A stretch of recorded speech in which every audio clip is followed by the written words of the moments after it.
Let's remind you of the team rankings so far in this 2025 transfer portal cycle. Texas Tech still at the top there. LSU with a very impressive class at number 2. You've got Ole Miss, Oregon, Miami rounding out that top 5. If you want to make your class better, well, let's tell you the best available players in the transfer portal.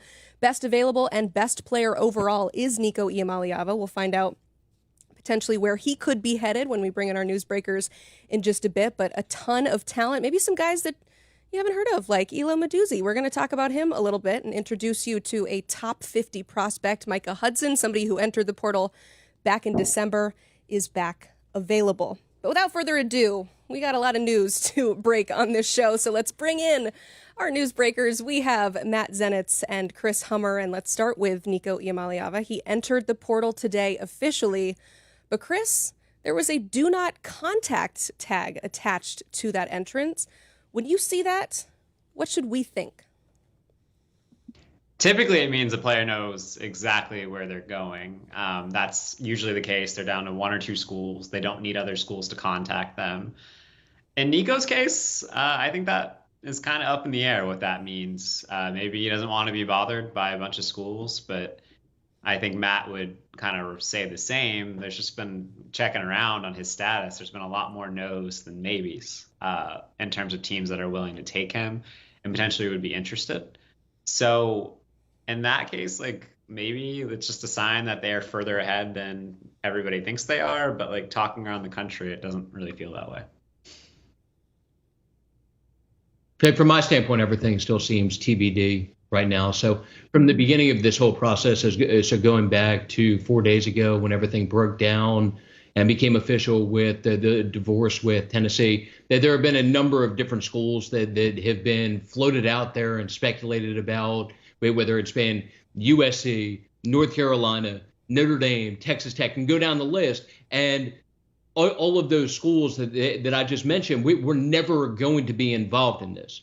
And now all eyes are on UCLA. A lot of speculation, not only in the media, but also around the football world about UCLA as a possibility. But just doing digging on my end during the course of the last few days, including in the last 24 hours, just continue to get mixed messages. And the thing that was made clear last night is that this is not some sort of foregone conclusion as things stood then that Nico would end up at UCLA. What is clear, though, is that the market is not what probably most people would have thought it would be for Nico, considering the ability that's there. And I think it's safe to say also that the market overall is probably not what Nico and his camp expected it to be when everything broke down with Tennessee.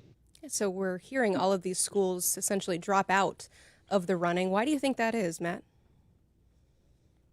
Different reasons.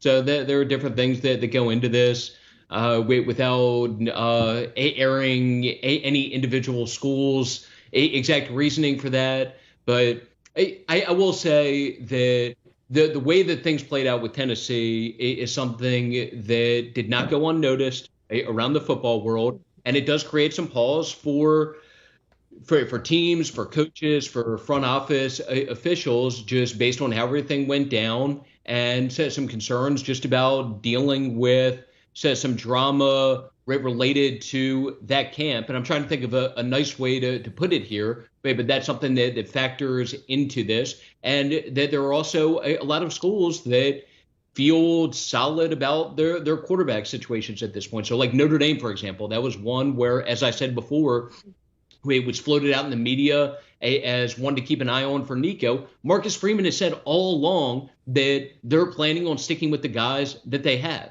that they were never planning on going down that road. North Carolina, they're set to land another transfer quarterback. The full expectation is that they land Gio Lopez from South Alabama. That's the transfer quarterback that they had been zeroed in on. But there are different factors, just to circle back to the beginning part of this, with what I touched on being just a small component of this, and also need to make it work from a money standpoint.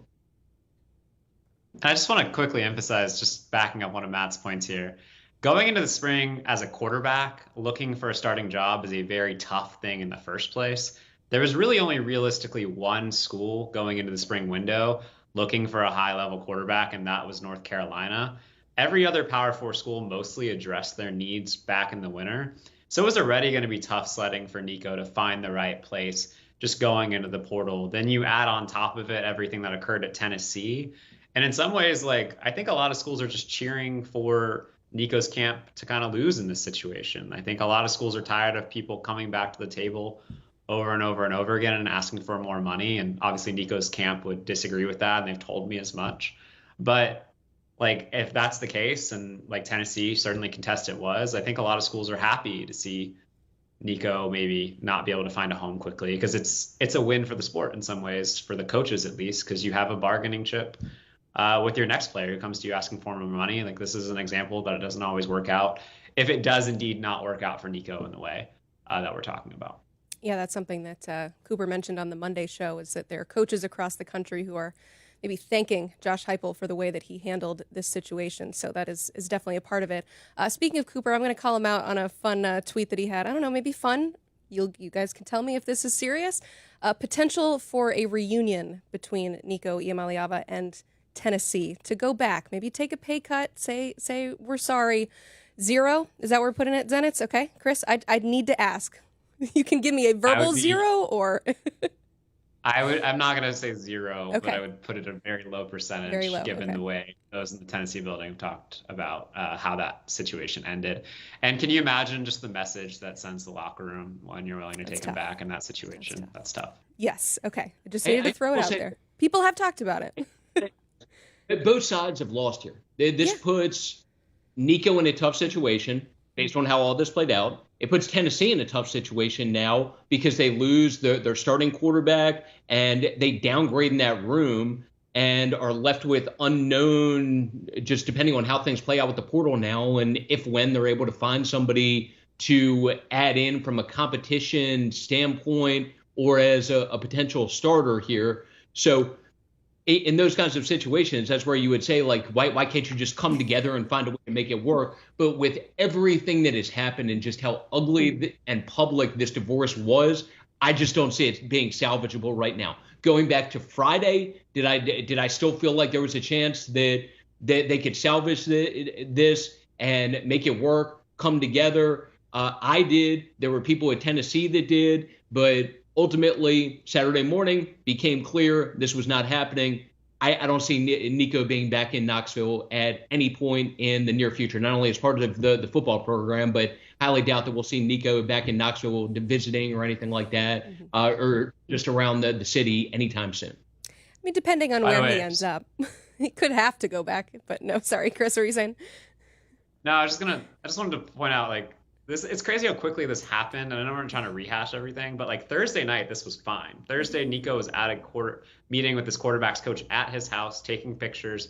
Both sides believed this would be fine. And then Friday morning, when he didn't show up to practice, it was just the cutoff point for Tennessee, and it seems like the cutoff point for Nico. So like, even like deep into that process, like they thought it would be fine, and then it wasn't. And it's hard to, when something irrevocable like that happens, bring two sides back together. Well, certainly. Maybe I'm just thinking sunshine and roses, and maybe we can have a reunion. But no, this was a clear-cut divorce.